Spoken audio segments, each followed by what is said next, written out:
नमस्कार दोस्तों, मैं आपका दोस्त सूरज आज एक नई वीडियो के साथ आप लोगों के पास आया हूं। इस वीडियो में हम बात करेंगे जो इंडियन गवर्नमेंट ने नया फैसला लिया है, चाइनीज ऐप्स बैन करा है, जिसमें पबजी सबसे फेमस गेम वो भी बैन कर दी गई।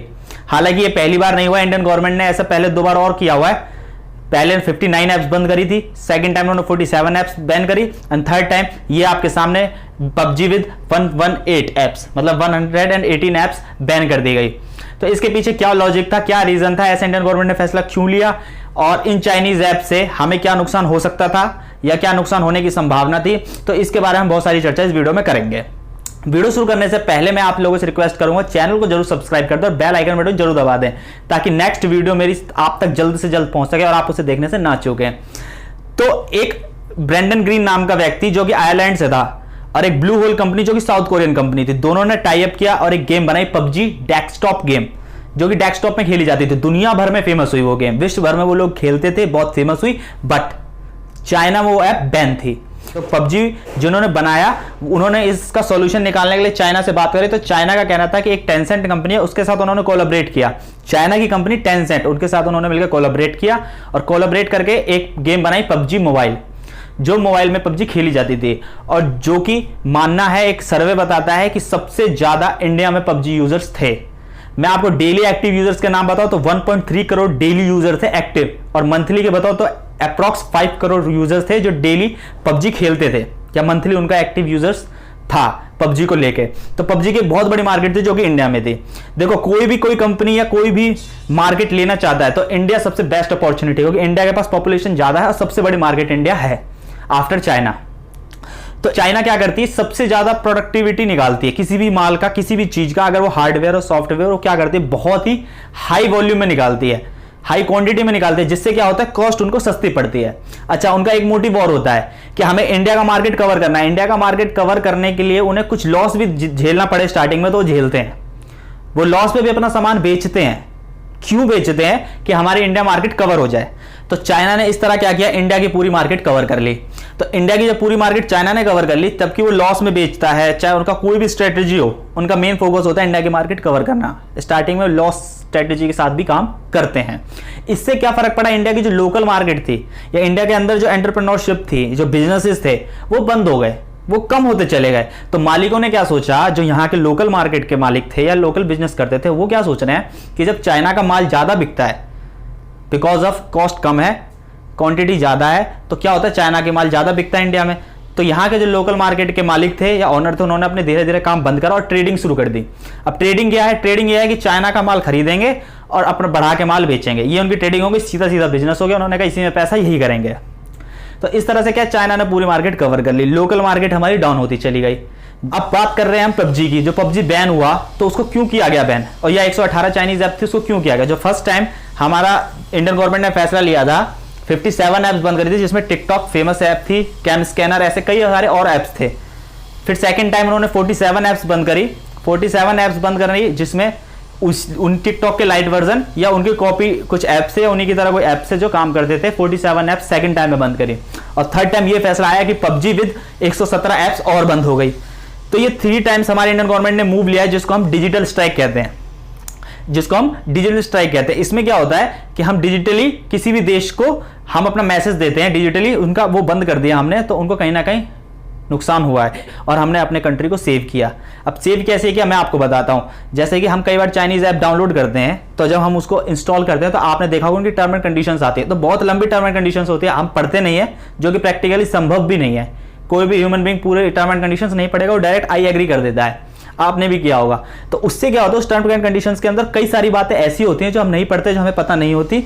तो वो क्या होता है, वो हमसे अलाउ मांगता है, अलाउ करते हैं हम जो, तो कई सारे हमारे कॉन्टैक्ट्स, फोन का डाटा, इस तरह की कई सारी चीजें जो है, और उससे बढ़ चढ़कर भी कुछ ऐप्स ऐसी हैं जो हमारा बहुत सारा डाटा ले लेती है। तो इस तरह से हमारा डाटा सारा उनके पास चला जाता है। अच्छा, अब क्या है, तो इंडियन गवर्नमेंट ने कई बार चाइना गवर्नमेंट से बात करी कि इस तरह का मिसयूज ना हो, बट ऐसा कुछ हुआ नहीं, कोई एक्टिविटी चाइना की तरफ से नहीं ली गई, जिसलिए ये करना जरूरी था। और ऐसा इंडिया ही नहीं बल्कि यूएस जैसे कई बड़े देश इस चीज को मानते हैं कि चाइना हमारे डाटा का मिसयूज करता है, जबकि चाइना उस चीज को नहीं मानता। तो ये डिजिटल स्ट्राइक करना बहुत ज्यादा जरूरी था। कुछ पबजी लवर्स जो नहीं थे पबजी लवर्स, तो वो तो बहुत खुश हैं कि पबजी बैन हो गया, चाइना ऐप्स बैन हो गए, बहुत खुश हैं। बट जो कि पबजी लवर्स हैं, जो पबजी खेलते थे, जो प्लेयर्स हैं, वो भी बहुत खुश हैं, क्योंकि उनका मानना है कि पबजी खेलना हमारे लिए सेकेंडरी है, सबसे पहले जो प्रायोरिटी है कंट्री है, कंट्री फर्स्ट। तो उन्होंने भी सपोर्ट किया इस चीज़ को, हालांकि उनको दुख होना चाहिए था, लेकिन नहीं, उनको खुशी है इस चीज़ की, क्योंकि कंट्री उनके लिए फर्स्ट है। और यही हमें भी होना चाहिए, हर किसी को होना चाहिए। तो जब देश का हर एक आदमी सपोर्ट कर रहा है इस चीज़ को, तो हम इस चीज़ को मान लेते हैं कि इंडियन गवर्नमेंट ने बहुत अच्छा फैसला लिया, यह होना बहुत ज़्यादा जरूरी था। अब क्या है कि एक होता है सॉफ्टवेयर, एक होता है हार्डवेयर। जो हमने डिजिटल स्ट्राइक की उसमें क्या है, हमने चाइना की सॉफ्टवेयर वाली चीजें बंद करी है। जो बॉयकॉट चाइना बहुत दिनों से फेमस चल रहा है, बॉयकॉट चाइना आपने सुना होगा। तो बॉयकॉट चाइना मतलब चाइना के माल, प्रोडक्ट, हार्डवेयर, सॉफ्टवेयर, किसी भी चीज को रोकथाम करो, उनको बंद करो, उन्हें मत लो, उन्हें नया मत खरीदो। तो ये हम कई दिनों से करे आ रहे हैं। तो एक जो सॉफ्टवेयर है वो करना हमारे लिए इजी है, इंडियन गवर्नमेंट के लिए इजी है। क्यों है? क्योंकि उससे ज़्यादा ना तो अनएम्प्लॉयमेंट आती है, ना ही लोकल मार्केट में हड़कंप मचता है या किसी तरह की डिस्टर्बेंसी नहीं आती। बट हार्डवेयर अगर हम करें, जैसे कि हम किसी चीज़ के प्रोडक्ट्स को बंद कर दें, अब इंडिया में वो है नहीं, चाइना से हमने बंद करी, तो किसी तरह से एक लोकल डिस्टर्बेंसी आ सकती है, लोगों में हड़कंप मच सकता है, किसी तरह का नुकसान पहुंच सकता है और बहुत बड़ा नुकसान भी हमें झेलना पड़ सकता है। तो इंडियन गवर्नमेंट ने यहाँ क्या स्मार्टनेस फैसला लिया है, पहले उन्होंने क्या किया, सॉफ्टवेयर जो प्रोडक्ट्स थे उनके वो बैन करने शुरू किए। उससे क्या है कि धीरे धीरे हमने वो चीज़ को बॉयकॉट जो हमारा टाइटल है उसको हम कवर कर रहे हैं। दूसरा क्या है कि जो हार्डवेयर वाली चीज़ें हैं उनको हम अभी प्लानिंग में ले रहे हैं कि धीरे धीरे हम उसे सही मतलब बॉयकॉट करते चले जाएं, तो वो ईजी होगा धीरे धीरे करना। तो सॉफ्टवेयर करना हमारे लिए ईजी था, इसलिए हमने करा और बहुत अच्छा रहा, बहुत अच्छा इफेक्ट भी आ रहा है। चाइना को बहुत इसका नुकसान भी हो रहा है और चाइना इस चीज़ को फील भी कर पा रहा है। अब दूसरा क्या है कि जो हार्डवेयर चीज़ें हैं उनके लिए हम प्लानिंग कर रहे हैं, उसको धीरे धीरे हम उसको भी करेक्ट करेंगे, उसको भी ऑब्जर्व, उसको भी हम बॉयकॉट करेंगे धीरे धीरे, जो कि पॉसिबल है। लेकिन कब है पॉसिबल? ये जब पॉसिबल है जब देश का हर एक नागरिक इस चीज़ पर एक्शन ले। अब वो कैसे ले सकता है? एज अ कस्टमर क्या होता है, जब हम कोई चाइना प्रोडक्ट खरीदते हैं तो यहाँ हमारी गलती है, अगर वो इंडियन ब्रांड में अवेलेबल है तो ये हमारी ड्यूटी बनती है एज ए इंडियन सिटीजन कि हम पहले इंडियन ब्रांड को ही प्रीफर करें। जो चीज़ इंडियन ब्रांड में अवेलेबल नहीं है वहाँ हमारी मजबूरी है। जैसे कि हम मेट्रो में सफ़र करते हैं, उसके कई पार्ट्स ऐसे हैं जो चाइना से बन के आते हैं। एप्पल्स ब्रांड है जो इंडिया में रन कर रहा है, उसके कई पार्ट ऐसे हैं जो चाइना से बन के आते हैं। ठीक है, वहाँ हमारा काबू नहीं है, बट जहाँ हम काबू कर सकते हैं, राजीव दीक्षित जी हैं, उन्होंने अपनी वीडियो में बताया, आपने अगर सुना हो कभी, तो स्वदेशी अपनाएं। स्वदेशी अपनाए का यही मतलब है कि जो आपकी लोकल मार्केट है, अभी मोदी जी ने भी अपने एक भाषण में कहा था वोकल फॉर लोकल।